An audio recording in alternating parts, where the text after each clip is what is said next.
Hey y'all, it's Ashley at Bookish Rum, and I am back with another video. As you can see from the title of this video, this is my December TBR. And like, you can't really see my little headpieces, but you can see it now. It's little Christmas trees and stuff. As you can see from the title of this video, like I said, this is my December TBR, but this is my last TBR. I am going to be doing something different moving into 2021. What that new thing is going to be and what it's going to look like, I am not even sure myself right now. I am becoming less and less invested in making TBRs because most of the time I do not follow anything on my TBR. I end up reading maybe like one or two things, and then I just end up reading whatever I feel like reading within that month. Even with my November TBR, like, I'm reading a lot of nonfiction. I'm in the middle of a couple of indigenous works right now. And while I'm following the theme of Nonfiction November and reading books for Native American Heritage Month, I am not sticking to anything that I said I was going to read in that video for the most part, to be honest with you. And I think that's just because I am super busy. As you all know, as I've said 1,000 times over and over and over again, I am a single mom. I work full time. I do booktube. It is a lot. So I pick up books where I can pick up books. A lot of times that means that I am picking up a lot of things that are just available to me at the moment, which not always can be a physical book. So a lot of times what you see that I am reading off of my TBR are the physical books that I'm able to get to that month. I do a lot of audiobooking, a lot of ebook reading, because it's just the most convenient thing for me as a full-time worker, doing booktube part-time and being a single parent. It's a lot. So I don't know what that's going to look like. Like I said, I'm not sure, just visionary wise, what my plan is. I still have the whole month of December, or at least most of December, to kind of think about how I want that to look. And I will be back at the end of December or early January with a new method of talking about things that I'm interested in for the month. So with that being said, these are things that I really do want to get to the end of the month. And literally it is only 6 books off of my physical TBR. I have, and I'm pointing because I have my list over there, I actually have a more well-developed list of some holiday romances that I want to get to, and those are the books that I'm going to be more inclined to read in December than what even I'm going to show you here, which is crazy, but I'm being realistic and I'm being honest with myself at this point. And that's one thing that I've kind of had to come to terms with, is as much as I love doing these TBR videos, I mean, is it really fair considering that I don't always get to everything that I say I'm going to get to? I don't know. We'll have a discussion about it later. Okay, so the first one that I have on here is one that I told Terrell to harass me about, which they've been doing a great job of doing it, that I needed to get to before December 31st, and that is The Fifth Season by N.K. Jemisin. I actually have decided to do a blended read of this. So when I say blended read, I mean that I will be reading this physically as well as listening to it on audio. I have the audiobook from Libro FM, and it's just, I have said this since August of this year that I need to get to N.K. Jemisin before the year is over with, but I mean, maybe the third time is a charm. Maybe this time I'll actually get to it. I don't know much about The Fifth Season. I don't really want to know much about The Fifth Season. I do know that it is written in a second person perspective in some parts of it. I also know that it has a lot of great rep in it, so I am looking forward to it. I know that it may be a little bit of an adjustment, but every time I show this in every single one of my videos, y'all stay telling me, Ashley, why haven't you read it? Ashley, I thought you already read The Fifth Season. Why have you not read The Fifth Season? And I'm here to tell you, I don't know. Time. But once I was like, you know what, maybe if I do this as a blended read, I will be better off being able to accomplish that goal. The next one that I have is The Rage of Dragons, which is an epic fantasy series called The Burning series, and this is the first book. The second book should have already been released by the time that this video goes up, but this is a book that is essentially about an endless war that these people fight, and there's no way for them to really get out of it unless you're born gifted. And I believe that some of the women have gifts to call down dragons, and I believe that some of the men have some super strength where they're able to be better prepared to fight in war, which is very interesting. And this is about a main character who is trying to find a way to get out of having to fight in this endless war, and it doesn't work out in his favor, and he ends up in some really crappy situations. And of course, what ends up happening is that his grief turns into rage, and I'm sure there's a lot that goes on in this. This one is really interesting because I know there's a lot of trigger warnings in this. I know this is probably a really, really intense, rough, and gruesome book. I also am interested in this because there are some conversations going around about the representation of colonization in this book. And I'm not sure, and I haven't really followed, let's put it this way, I haven't really followed the discussion because I don't really want to spoil myself, but I know that some people did not like this book because of the representation of colonization. But I want to read it for myself and kind of see what's going on, because most people that I know have really enjoyed it. But then I have seen a couple of people who are like, no, didn't like it, wasn't for me. So I'm really intrigued. I know that, like I said, the second book is out, and I'm not going to get to the second book clearly this year. And this is one in my video that, like, my books that I want to finish before 2021, this was on that list, so I definitely need to get to it. The next one that I have here is a series that probably all of BookTube is familiar with that I have not read yet, and that is The Poppy War by R.F. Kuang. I am supposed to be reading this with Erica over at The Broken Spine. Erica actually gifted this to me for my birthday, and this is about a young girl by the name of Rin, who is a orphan, and she passed this test to go to an elite military school, which no one expects her to do. And when she gets to the military school, she faces a lot of issues being darker skinned. And I know that there is a lot more that happens in this book. I know that this book has a lot of intense moments. I know that there's a lot of trigger warnings for this. I actually listened to probably about a quarter of this book on audio, but I think I had so much other stuff going on that I just never got the chance to finish listening to it. But I know that people absolutely adore the series, and I know that Burning God just came out, so what better time to start the series than now? And I'm excited to be reading this one with Erica. Yes, yes, yes. I have put this on my list again, y'all. I know this is crazy that I still have not read The Battle of the Labyrinth by Rick Riordan, which is the fourth book in the Percy Jackson and the Olympian series, because I just don't know what's going on. I don't know why I didn't get to it this month. This month honestly was just really, really crazy.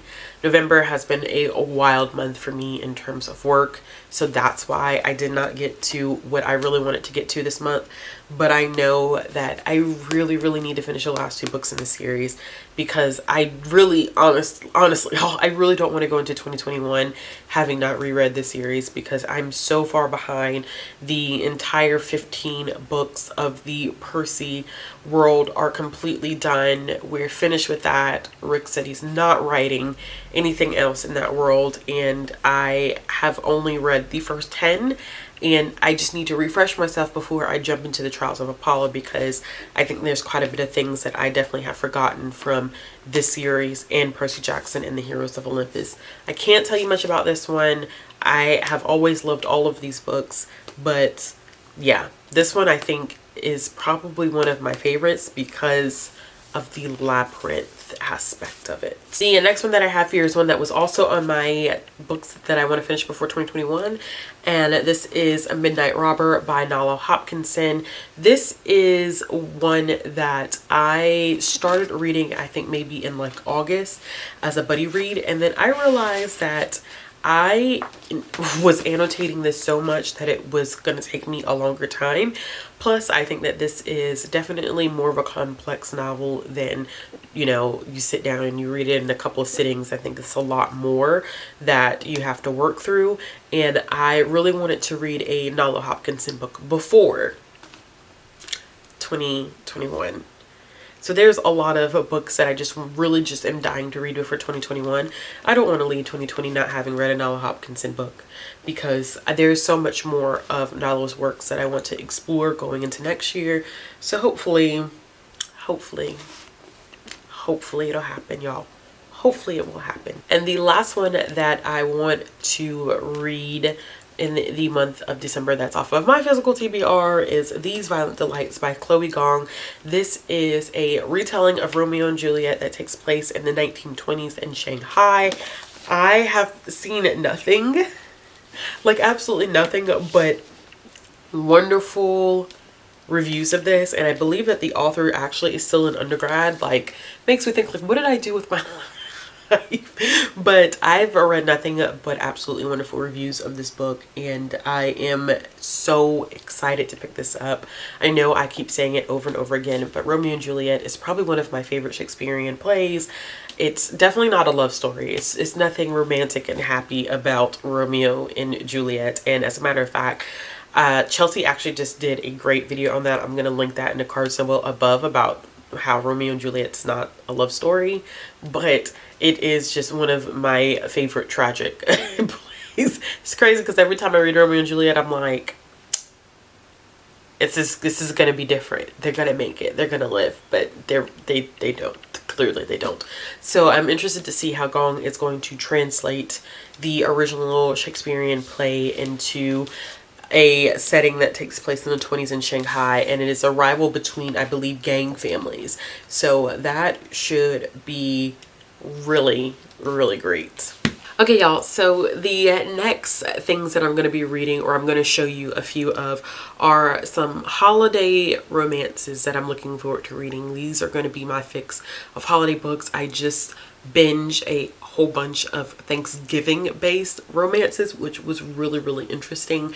So I thought I wanted to go ahead and make my list for the holiday season, and I have quite a few, so I'm not going to necessarily go through all of these, but I'm going to give you probably about 5 or 6 that really stand out to me that I'm really, really interested in. So the first one that I have on this list is actually the 12 Dates of Christmas, and this is by Risley Adams, which everyone has heard of Risley Adams because I believe everybody has read Go Deep, which has been making its way through BookTube, and I found out that Risley Adams actually has a holiday book, like I said, called The 12 Dates of Christmas, and this is about 2 individuals that have been friends for the longest time. I mean, they have great chemistry though. They just work very, very well together, and I really relate to this. I really, really relate to this.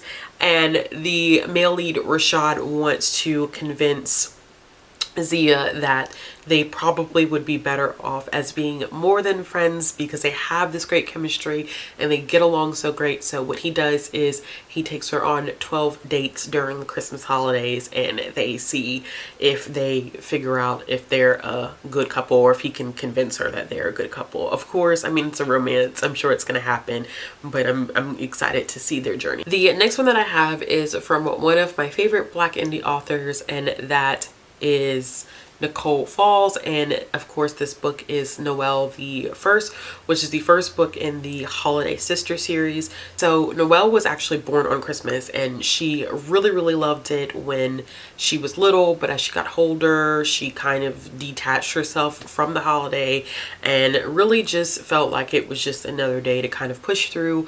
So I think what this is going to be is another kind of friends to lovers type of trope, where her childhood best friend tries to convince her to get back in the holiday spirit, and he tries to, you know, show her the holiday spirit, and I'm sure somewhere along the lines they fall in love. So I'm excited.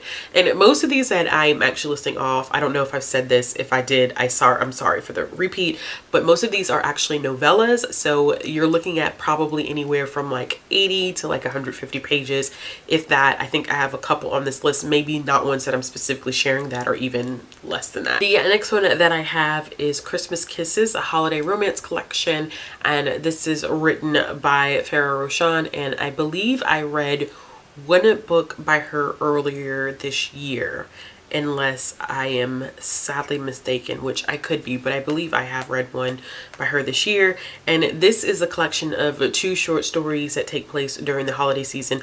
Both of these actually appeared in an old Harlequin line called Kimani, and it's no longer made, but this focuses on the line, actually I believe focused specifically on like Black romances. So these were 2 that she actually had ended up doing. The first one is called Tuscan Nights, and the second one is called Second Chance Christmas. So the first one, Tuscan Nights, is essentially about a couple that meet in Italy and they end up falling in love, which is so cool because I think I was talking about a book specifically that I had hauled that took place in Italy, and I was excited to read it because I hadn't read a book that took place in Italy in a long time. So that's going to be fun. And then the second one, Second Chance Christmas, is about a groom gone rogue, sort of, and our 2 main characters, our heroine and our hero, actually have to go and find him because he gets cold feet, but then it's a snowstorm and they get trapped together. So I think that's it's just gonna be good, but I'm excited to read this collection of 2 holiday romances. And the last one that I have on this list is by an author that I've read 2 books from before, I think both this year, and it is True Love for Christmas by D. Rose. And this is another friends to lovers romance about a woman by the name of Noelle, which I already talked about one named Noelle, but this is another one about another woman named Noelle who is having some Christmas blues, and her best friend Chris ends up trying to shower her with Christmas spirit and also show her the true meaning of love. So this one also is going to be another one that's really cute, really short. I'm hoping that not every holiday romance that I read this year has a heroine by the name of Noelle. I don't know if I could do that. I think I may get burnt out too easily if that happens. All right, y'all, thank you so much for watching. As always, if you like this video, make sure you click the subscribe button, hit the bell for notifications. Please hit the bell for notifications. Something wonky has been going on with YouTube where people are not seeing all of their subscriptions in their subscription box, so make sure you hit the bell for notifications. And I want to know in the comments below, what are you interested in reading in December? Are you reading anything that's holiday focused, or are you just going like business as usual? I think some people are like, I don't really care, it doesn't matter either way. Let me know. If you're looking for ways to support my channel, be down in the description box. If you're looking for ways to follow me on social media, that will also be down in the description box. As always, I hope you all have a wonderful day.